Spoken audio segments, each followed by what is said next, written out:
Dear beloved Sangha, it's so wonderful to be sitting together with everybody again. It's hard to believe that it's been a month since our last reflection on the second chapter of the Lotus Sutra. It's wonderful to be sitting with everyone again. Yesterday, I was doing some working meditation outside. We've been cleaning up the yard and decorating quite a bit for the Lunar New Year. We have another weekend of celebration this weekend here in Mountain Spring. So there's a lot of decorations and beautiful flowers everywhere. The sisters and brothers have been practicing here in Mountain Spring to do some dragon dancing, and tomorrow for the day of mindfulness, I've been told that my job is fortune telling, like interpreting oracles. So they've already set up a little stall for me with a thatched roof and a place to burn incense and things to tell fortunes tomorrow for the new year. So that will be my job. And anyway, yesterday as we were cleaning up the yard, I had a chance to walk. I was carrying a wheelbarrow load of some of the rosemary bushes that had needed to be cleared. So I was carrying this load of rosemary bushes down to the back. And as I was walking near the greenhouse, I saw that the very first lotus of Mountain Spring's history was in bloom yesterday. It was very beautiful. It was so beautiful that I stopped the wheelbarrow and just sat there for a while and enjoyed the lotus. In the future, of course, we'll have many lotuses blooming here in Mountain Spring, but there was something very beautiful, poignant, and apropos just to experience the blooming of a lotus here in Mountain Spring yesterday, just the day before we continue on with our reflections on this most treasured of texts. In our last talk, we touched on some of the richness that's contained in this second chapter of the Lotus Sutra, the 10 suchnesses and so on. And we've really only just begun. One important and practical teaching that's contained in the second chapter of the Lotus Sutra that we began exploring in last month's talk is the teaching of the 10 realms, which is a very important teaching and concept in Tiantai Buddhism and in Mahayana Buddhism in general. I find it to be a very practical and helpful teaching. The 10 realms provide us with a glimpse of the homes in which we can dwell, the dwelling places that we can have. The 10 realms have both an external and an internal aspect. External means it's an environment for us to live in, an environment for living beings to dwell in, a kind of external environment. Internal means that it's the mental state and also the energy and kind of I guess you could say the aura, but in Buddhist psychology, we call it the environment that surrounds a person that's experiencing various emotions and thoughts at any particular moment in time. Most of the Buddha's teachings have some relationship with this teaching of the 10 realms. And so it's helpful, or I think it's helpful, if we come to a kind of a basic understanding of the 10 realms. So the 10 realms consist of 6 lower worlds and 4 higher worlds. The 6 lower worlds, or the 6 lower realms, are the heavenly realms, the human realms, the realm of asuras, the realm of animals, the realm of hungry ghosts, and the hell realms. And the 4 noble states, or the 4 higher worlds, are the world of Buddhahood, the world of Bodhisattvahood, the world of Pracheka Buddhas, and the world of Shravakas, or hearers. So some of these terms might be new to some of us, and we'll touch each of these a little in just a few moments. So I feel it's important to understand as we look into these 10 realms that as opposed to emphasizing the perspective of cosmology And many of my friends will know, as I've mentioned before, that Buddhist cosmology is incredibly complex. It's almost Byzantine. However, Tiantai philosophy, it focuses on the practical application of these teachings, this teaching of the 10 realms into our daily life. And it helps us to recognize which realm we're currently inhabiting internally and externally in any given moment. And also through that understanding what causes and conditions give rise to each realm. And it helps us to transform our suffering into happiness. And it can also help us to recognize perhaps what realm another person might be experiencing at any particular moment in time. Of course, the teaching of the 10 realms is also intertwined with the teaching that we explored last month on the suchnesses, the different kind of conditions, kind of the Mahayana understanding of dependent origination that can manifest in each moment. And the heart of understanding the teaching of the 10 realms is this: each realm contains within it the other 9.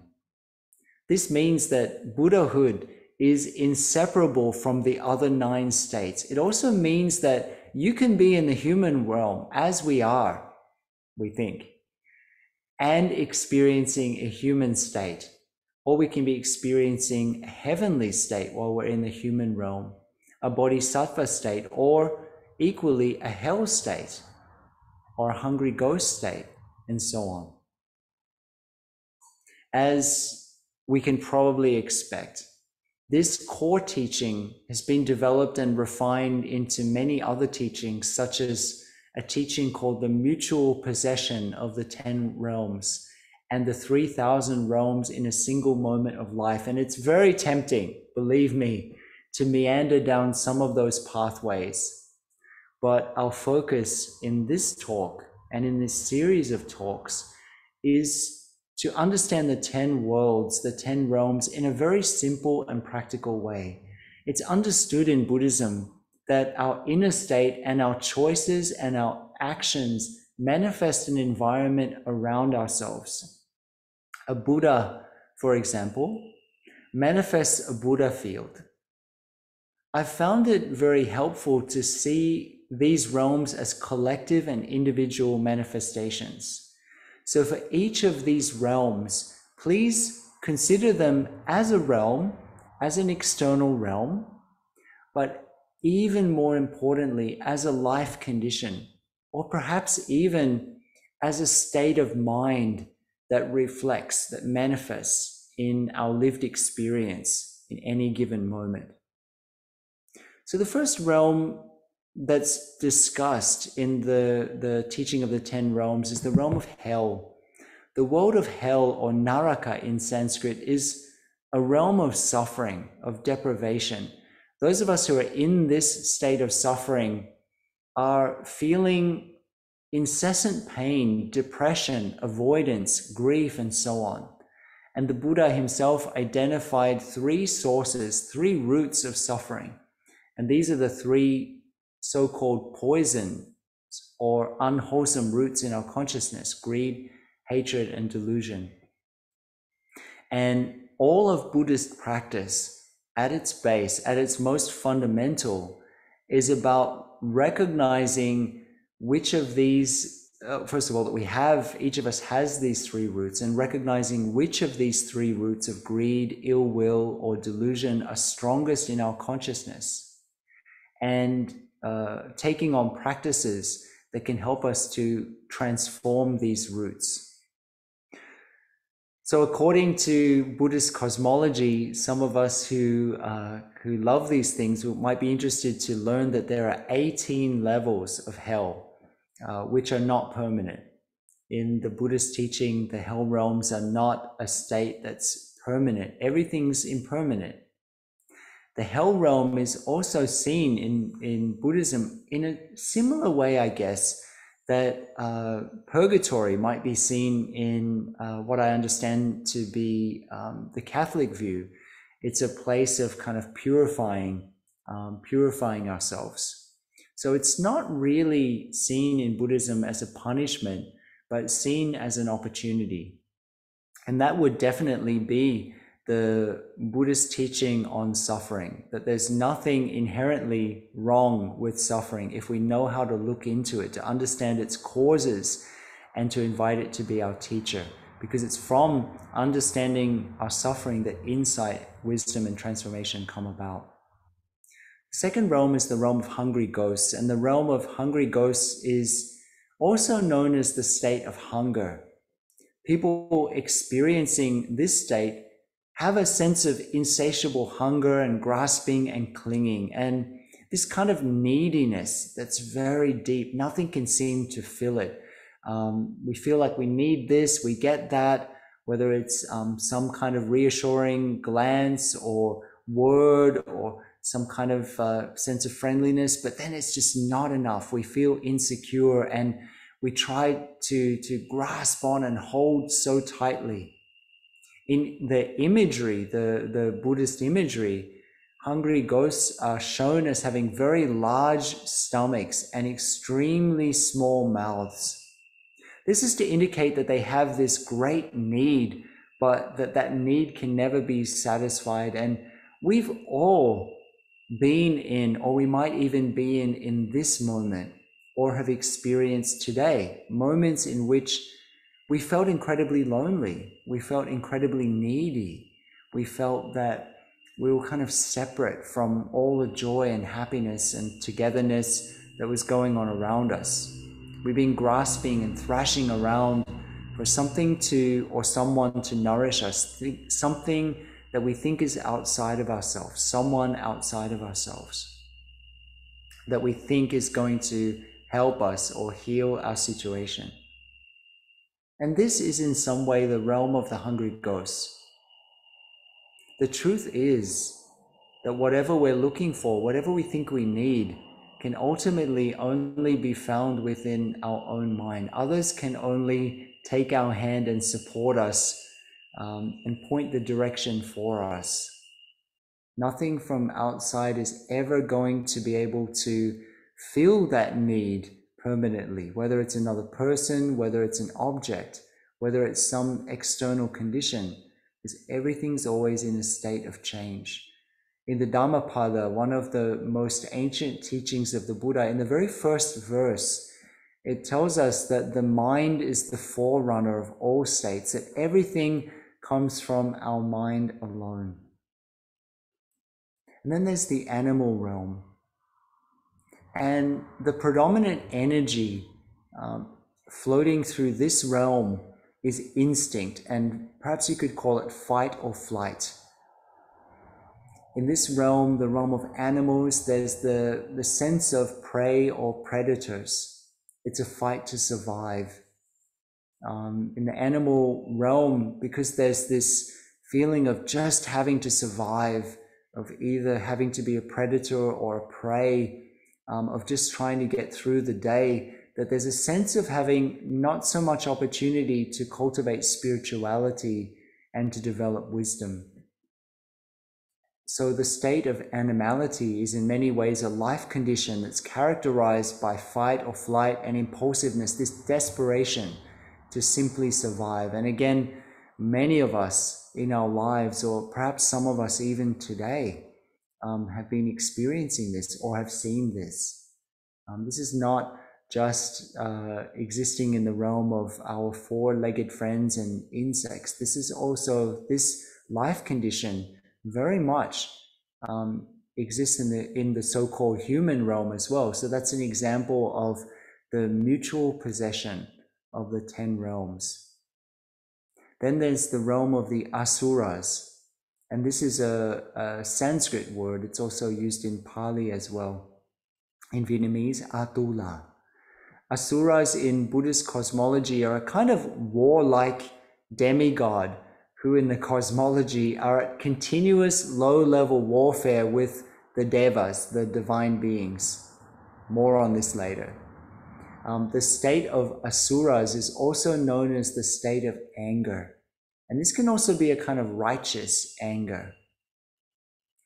it can also be characterized by qualities such as competitiveness, jealousy, arrogance, that hunger for power, and so on. People in this state, in this life condition, tend to be very driven, argumentative, and self-serving.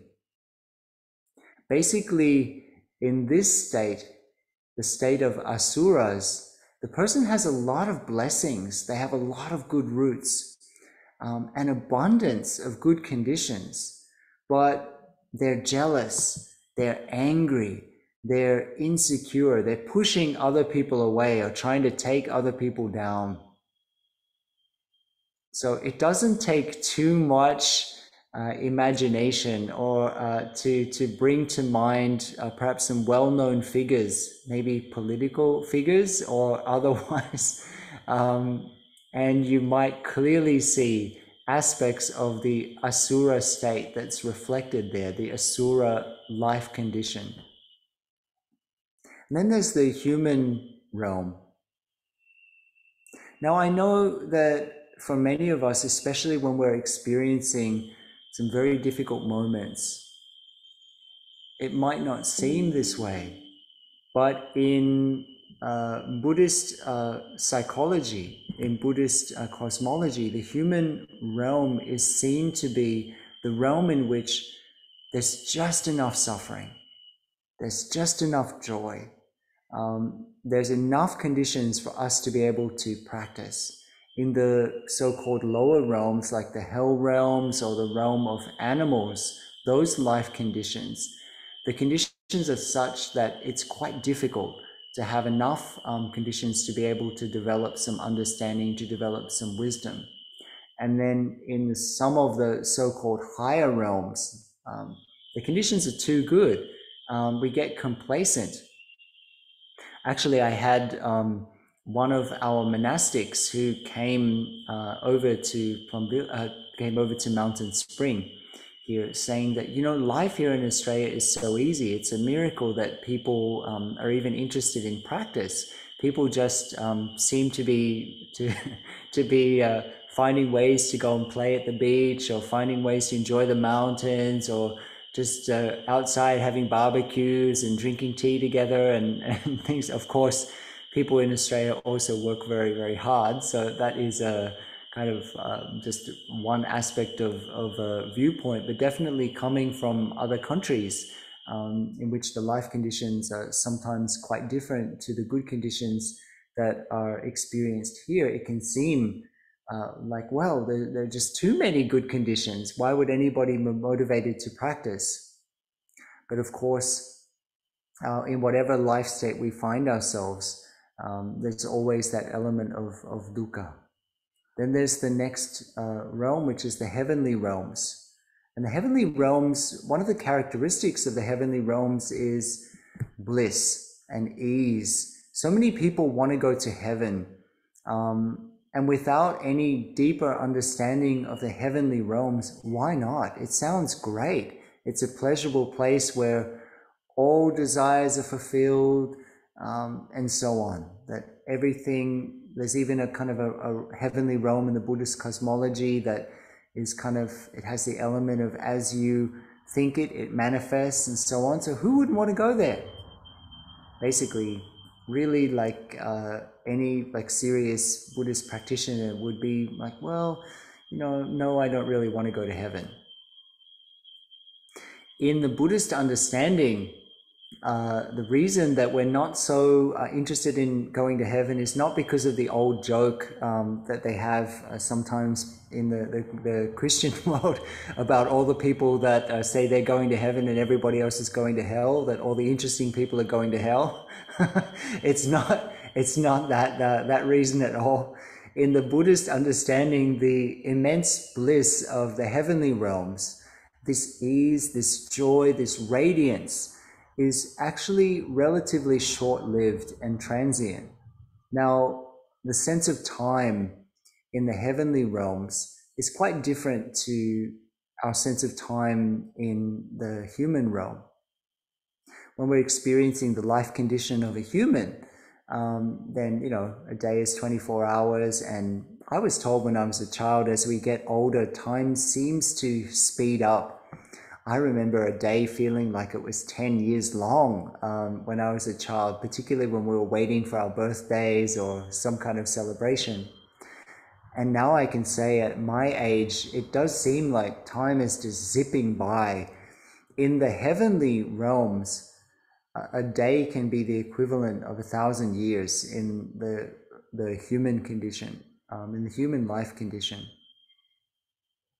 We've all, or many of us in our meditation, might have experienced moments when we've sat in meditation and we've opened our eyes and an hour's gone by, or an hour and a half. Some of us have also experienced moments when we thought we sat for an hour and it's been 3 minutes. And so we can see the relationship to mind here. So in the heavenly realm, even though a single day might be the equivalent of 1,000 years here in the human life condition, in the human realm, this experience of the heavenly realm is still very transient and short-lived. And it has this major downside. You experience all of these wonderful conditions due to all the good qualities that you've generated, the insight, the compassion that you've generated. But in the heavenly realms, there's kind of a lack of opportunities to create further good conditions for yourself, to plant further good seeds, since there's really no motivation to practice. Everything in heaven is next to perfection. Nobody's ill, nobody's sad, nobody's poor, nobody has BO until the end of their lives. Then the heavenly beings start to lose their radiance. They all have a natural glow. They don't need to use toners and essences and wrinkle creams and things like that. They already have this natural glow until the end of their heavenly lifespan, and then they start to experience BO. They have a little bit of arthritis, all these kind of situations. And everyone else in the heavenly realm starts to avoid them until it says in the cosmology, then they continue on, based on their causes and conditions. They continue on and maybe then experience a human life condition or an animal life condition and so on. So it's seen that once your good conditions in the heavenly realms are used up, that you continue on into some of the other realms. Then there's this is why in Buddhist practice we're not of course it's wonderful if somebody's is experiencing a heavenly life condition, but for us we want, our aim as Buddhist practitioners is to be liberated from this cycle, and the heavenly realm is still very much part of the cycle of samsara. Then there's the realm of the Shravakas. The realm of Shravakas, which was added actually by Tentai philosophers to the original Buddhist cosmology, and coming from the Lotus Sutra, it can be translated as hearers, the state of those who hear and embrace the Buddha's teachings, or teachings of liberation for the first time. This state, I guess you could describe it as being in the mindset of learning and growing. People in this mindset or life condition of learning and growing are striving for personal growth and development. Contrary to those who are arrogant and egotistic, those in this state of learning are aware of their limitations and they're always seeking room for improvement. And then there's the realm of the Pratyeka Buddhas. Pratyeka Buddhas are those that awaken without any teacher or masters, usually in a time when the Buddha's teaching is not available. So in Buddhist cosmology also, there's an understanding that a Buddha appears in the world, teaches for a period of time, and then there's a time after the Buddha disappears from this realm that the teachings are available in their full form. And then there's a time in which the teachings are kind of declining and some of the core teachings are being lost. And then there's a period in which the kind of access to the Buddha's teaching is really just a surface kind of teaching, just a little bit of intellectual knowledge, little bits and pieces here and there, but the actual practices of liberation, of transforming the heart, are not so available anymore. And then the Buddha's teaching disappears from the world. And Pratyeka Buddhas are said to be those who awaken in a time when the Buddha's teaching is not available. I also see this state, this life condition, as somebody who's discovered truth through their own personal insights and observation, through their life experience and regular meditation. Buddhism is just a container. It's a name for a particular set of techniques. It's kind of recognizable to practice to be able to transform our mind and heart. But there are many people who might not necessarily have heard of the Buddha's teachings, but have discovered these truths for themselves. Their heart is being touched by life around, and they've embarked on a journey. There are those born in various countries around the world who perhaps will never read a sutra or never actually hear of the Buddha's teaching in this form, but are still very much on this path of opening the heart and transforming. So for me, I see this life condition, the life condition of a Pratyeka Buddha, is somebody who's kind of discovered or discovering the way for themselves. There's also the realm of the Bodhisattva. The state or the life condition or the realm of the Bodhisattva is the life condition of those of us who are compassionate, empathetic, kind-hearted, and working selflessly for the benefit of ourselves and others. The purpose of a bodhisattva is to alleviate suffering and to rescue all living beings, not seeing a separation between ourselves and others. And the spirit of bodhisattva, the life condition of bodhisattva, also transcends the boundaries of a particular religious tradition. People who embrace non-Buddhist teachings but are taking concrete actions to transform their own heart and to help others, to heal the world, to work for social justice and heal the planet, are also considered to be walking the bodhisattva path or experiencing the life condition of bodhisattva. And then there's the state of Buddhahood, the realm of Buddhahood, which is the state of awakening and complete freedom. So let's enjoy a sound of the bell.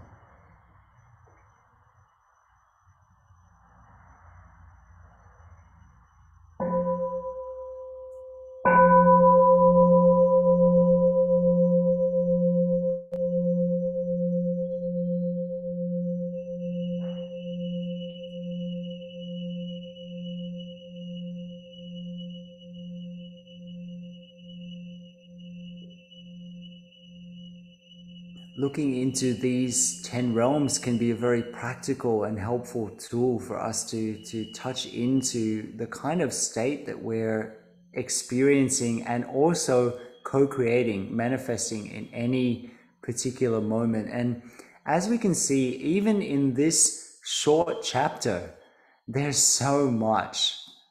It's very tempting to consider the 10 suchnesses and the 10 Dharma realms as the most important, or perhaps the core teachings in the second chapter, since the concepts of the 10 worlds and the 10 factors, the 10 suchnesses, are held with so much reverence and so much importance, and have given rise to so many different other teachings and practices, which I mentioned before. However, I've shared with you that to me, every moment of the Lotus Sutra is the core teaching. However, since there's so much contained in the second chapter, it's irresistible to take a moment to zoom out and to consider the chapter as a whole, and to see if we can discover by analyzing the different sections whether there's a core teaching or a teaching that is emphasized or the most important, in the second chapter, since so much energy has been given to analyzing the 10 suchnesses and the 10 Dharma realms. There are a number of ways to analyze the second chapter. And in considering the question, which is what is the core teaching of the second chapter, I found it helpful to consider the second chapter in terms of 5 sections. There's section 1, where the Buddha begins his discourse without any of his disciples raising a question directly to him. Up to now, the Buddha hasn't spoken, and the audience had been questioning each other. This was unusual because usually, as we've shared before, a student, a disciple, somebody in the room or a passerby would raise a question for the Buddha to begin his teaching. And as I shared before, to me this indicates that chapter 2 and the Lotus Sutra in general reflects the Buddha offering directly from his own insight. And he's not adjusting his presentation to the capacities of his listeners. In modern language, I guess we could say he's not dumbing it down. In this first part of the chapter, the Buddha then continues on by praising wisdom and skillful means. And this creates a lot of confusion in his disciples. Then the Buddha describes the characteristics of his teaching in the form of the 10 suchnesses, followed by a recitation of stanzas to summarize his teachings. And as good students of the text, which each of us are, we're already familiar with the sutra's tendency to move from prose to verse, restating and expanding on key points. Many scholars believe that the verse sections are in fact the oldest sections of many sutras, with the prose being added later. And the reason for this is because for a few centuries, the teachings were transmitted orally, and so therefore learning them in verse form was much easier to memorize and to transmit. So section 1 of this chapter is like that. Section 2 begins with the Buddha's disciples being confused about the very direct way in which the Buddha just explained the Buddha's teachings. So Shariputra begs the Buddha to teach for the first time. And then we move to section 3, where Shariputra requests the Buddha to teach for a second and a third time, with the Buddha saying, "Stop, stop. There's no need for me to say anything more. If I explain this matter, really tell you what I want to tell you, everyone's just going to be startled and confused and give up." I just want to share something that I think would be a beautiful tradition to reinstate in the Plum Village tradition, and maybe in Buddhism in general. It's considered to be a great blessing to request teachings, as Shariputra was doing in this section 3 of this chapter.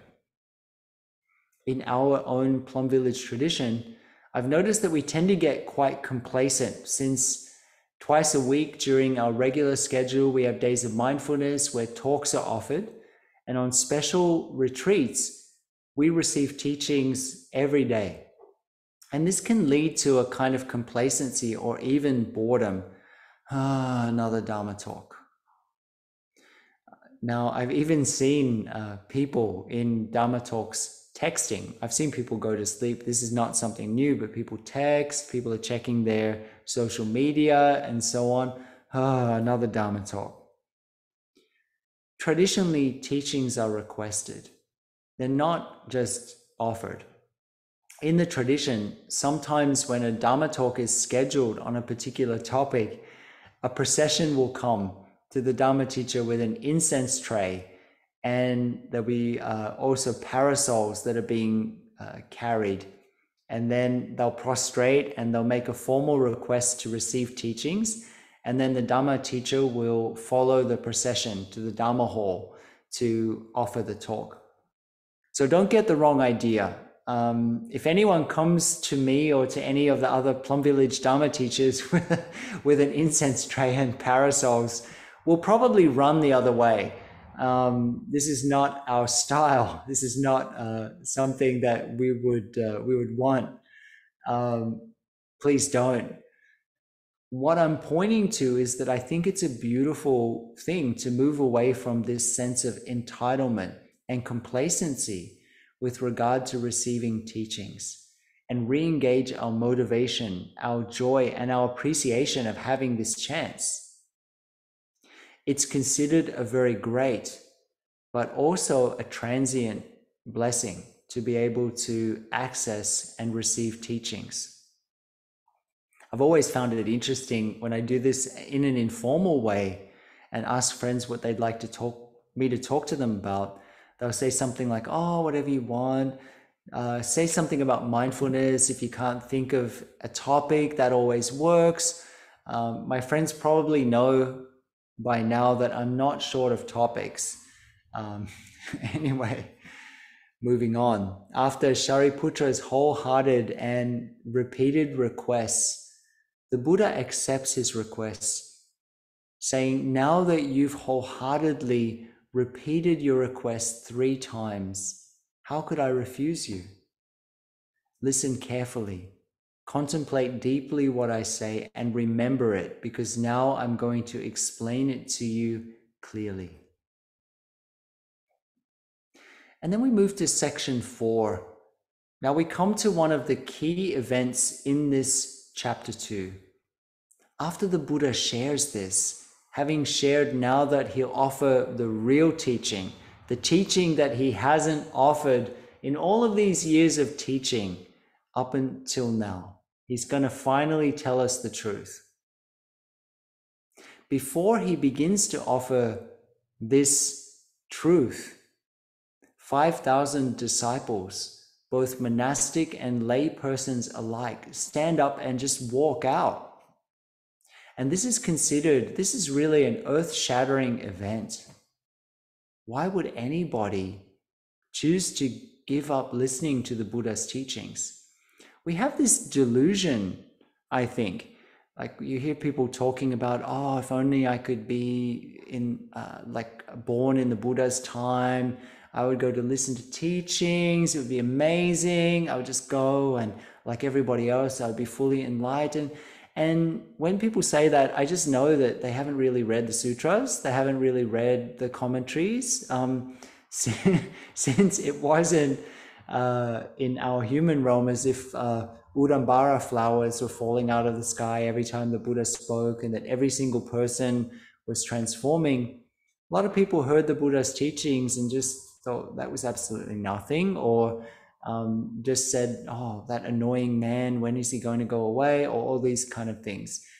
Even here, you have all of these disciples of the Buddha, some of whom were senior monastics, senior disciples, standing up, walking out. 5,000 is not 5 or even 50. It's a pretty large number. Even if you factor in the large amount of people that the Lotus Sutra tells us are on Vulture Peak. In this text, in the Lotus Sutra, we're told that these 5,000 had very strong seeds of arrogance, and that they imagined themselves to have already attained and borne witness to what they hadn't actually attained. To me also, I think they must have been in shock and dismay at hearing the Buddha saying, everything I told you up until now was not the real complete truth. When the Buddha saw them leave, the Buddha remained silent. Now, this is a very interesting moment to me. The Buddha didn't try to intervene in any way. The Buddha just allows them to leave. He doesn't try to convince them to stay. He doesn't try to justify his teaching. He doesn't apologize. He already knew that the teaching he's going to offer was going to be difficult for everybody to receive, and that a lot of us are just not ready to receive it. So there are a lot of interpretations of this moment when 5,000 senior students of the Buddha got up and left. Some commentators say that those people didn't have good roots or that they were deeply obstructed and so on. However, for me, I always like to reflect back on the first line in most Buddhist sutras, which is, "Thus have I heard." Whenever we encounter a teaching, we need to ask ourselves, are we ready to hear it fully? And then at the end, also reflect on what we heard and consider, did I really hear it fully? Even though we might not physically walk out of the room when we hear certain teachings, we can definitely close down our hearts or close down our minds. And part of us can walk out of the room. The wonderful and most scary thing about Buddhist teaching is that whenever we think we've reached the ultimate, and we pat ourselves on the back, we've got there, we understand this thing, finally got it. And if we're practicing well, after a few moments, a few days, a few months, we realize that we've only just begun. We've only just begun to understand whatever it is we thought that we understood. There's still a ways to go. I shared the story of myself watching the trees in the autumn releasing their leaves and reflecting on the fact that it's similar for us as well in terms of the practice. We need to be willing to constantly release our insights, and even more importantly, release our views, release our positions, release our understanding so that new insights can emerge. New growth can emerge, just like the trees in the autumn. If they hold on to the growth they already have, then there's no room for new leaves. So to me, this is one of the aspects that's happening here. Let's be really honest with each other. Most of the time, when we receive teachings, we find it difficult to be challenged. We're a little bit self-righteous, let's tell the truth. There's a part of us also that just wants to be comforted, just wants to be told that we're doing really well, we're doing really great. And when a teacher comes along and offers us teachings that challenge us, we find it really difficult. In fact, we tend to complain about those kind of teachers.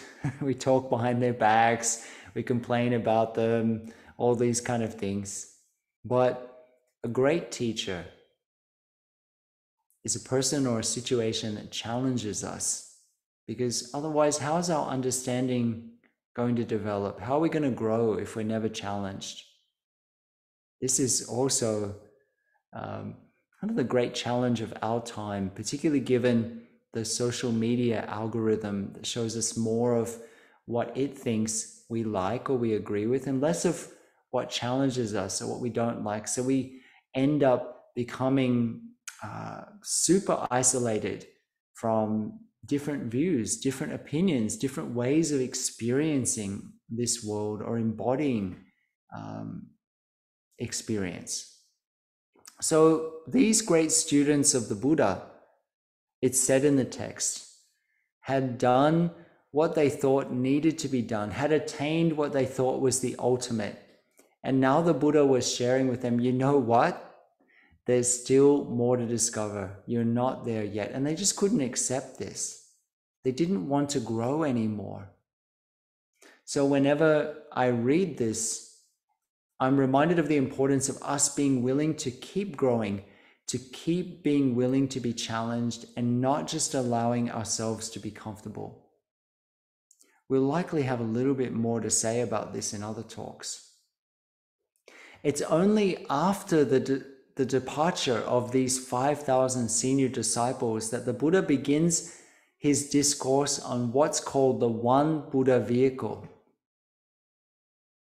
So to me, the 10 suchnesses, the 10 realms, which the Buddha teaches before the departure of his disciples, are not the real essence of chapter 2. The real essence of chapter 2 is this teaching on the one Buddha vehicle. So in the Lotus Sutra, the Buddha continued to speak to Shariputra, "O Shariputra, this is the one great reason for all Buddhas to appear in the world. All of their actions are done for only one purpose, and that is to show and to awaken." This is an important phrase, to show, to demonstrate. We often think, like people come to a day of mindfulness and so on, or come to a retreat, and they think sometimes, even though they kind of get annoyed at the length of Dharma talks or the tone of voice, or it's too loud, too soft, too fast, too slow, they feel like the Dharma talks are the key moments of the retreat, the moments in which they can kind of get the Dharma, and the other parts are just kind of secondary to that. But this phrase, to show and to awaken, this is important because the real Dharma talk is not given with words. The real Dharma talk is how we move through the day, how we go to the bathroom, how we open a window. This is how you can tell with a really great teacher, such as our own teacher, Thay, that it wasn't an act. The way Tay moved in public was the way he moved in private. It's just their way of being. They manifest this spirit around themselves to show, to demonstrate, and to awaken all living beings to the Buddha's insights. They want all beings, all living beings, to attain the Buddha's insight. O Shariputra, the Buddhas only have the one Buddha vehicle by which to teach all living beings. There is no other, neither the second nor the third vehicle. O Shariputra, the Buddha's teachings in all the 10 directions are identical. So before these 5,000 disciples left, the Buddha only praised and described the law of cause and effect. After their departure, the Buddha explicitly shares that his purpose to be born on earth is to teach the one Buddha vehicle for the universal awakening of everyone. So to me, therefore, the real essence of chapter 2 is the teaching of the one Buddha vehicle. In other words, all seemingly different vehicles of practice have one aim, whether hidden or explicit, and that is that the aim of Buddhahood for every single living being. And we then move into section 5, and in which the Buddha recaps his teaching up to this point in stanza form. And then he continues on with some of the most beautiful language in the Buddhist sutras. And I thought it'd be nice for us to hear what the Buddha shares. With their profound awareness of the Buddha, and because they practice and observe the mindfulness trainings, they are assured of becoming Buddhas. Their whole bodies are filled with great joy. Knowing their hearts and minds and their conduct, the Buddha teaches them the great vehicle. If a Shravaka or a Bodhisattva hears the Dharma I preach, even a single verse, without a doubt, they will all become Buddhas. In all the Buddha lands of the 10 directions, there's only the Dharma of one vehicle, not a second, not a third, except what the Buddhas taught by skillful means. Buddhas appear in this world for this one reason alone, the real reason. The other two ways are not genuine. After all, with only a small vehicle, all living beings would never get across. You should know, Shariputra, I originally took a vow, wanting to enable all living beings to be equal to me without any distinctions. When children of the Buddha have taken this path, in a future life, they will become Buddhas. I think I shared with everybody in the last talk that in the Lotus Sutra, Shariputra in a way stands in for us. So when we come to this section of chapter 2, and the Buddha shares very directly with Shariputra about the one Buddha vehicle, it's sometimes nice to put in your own name. You should know, Fapai, that I originally took a vow. You should know, Liz. You should know, Ian. I originally took a vow wanting all living beings. That means you to be equal to me without any distinction. So in the final stanzas of chapter 2, the Buddha also shares many of the different ways through which beings, people, can attain awakening. Also, as we read together, as we hear together these phrases, and we think about the phrase, when children of the Buddha have taken this path, in a future life they'll become Buddhas. Remember that birth and death are not only physical birth, physical death, but in each and every moment there is something we call in Buddhism jati, which is birth. Something comes to be, something exists for a period of time, something passes away. So in every single moment in a future life can mean in the next arising and passing away, the next thought moment, it's possible to touch the Buddha realm. Not only in 100 years or 1,000 years, but in the very next thought moment. So in the final stanzas, the Buddha shares with us the following. It's so beautiful. I wanted to share with you. If any living beings, having encountered Buddhas in the past and having heard the Dhamma, having been generous, moral, patient, and persistent, practice meditation and wisdom and so on in various ways, cultivating merit and virtue, such people have already fulfilled the Buddha way. When Buddhas have passed away, if anyone is good and gentle, all such living beings have already fulfilled the Buddha way. And if there are those who pile up soil in open fields to make a memorial for the Buddha, or even little children in their play who gather sand and make it into stupas, all such beings have already fulfilled the Buddha way. Some paint Buddha images of many colors and adorn them with 100 signs of good fortune, whether done by themselves or by employing others. All those have already fulfilled the Buddha way. Even if little children at play use reeds, sticks or brushes, or even their fingernails to draw images of the Buddha or such people gradually gaining blessings and developing their great compassion have already fulfilled the Buddha way. If they joyfully praise the Buddha's virtues in songs, even with just a tiny sound, they've already fulfilled the Buddha way.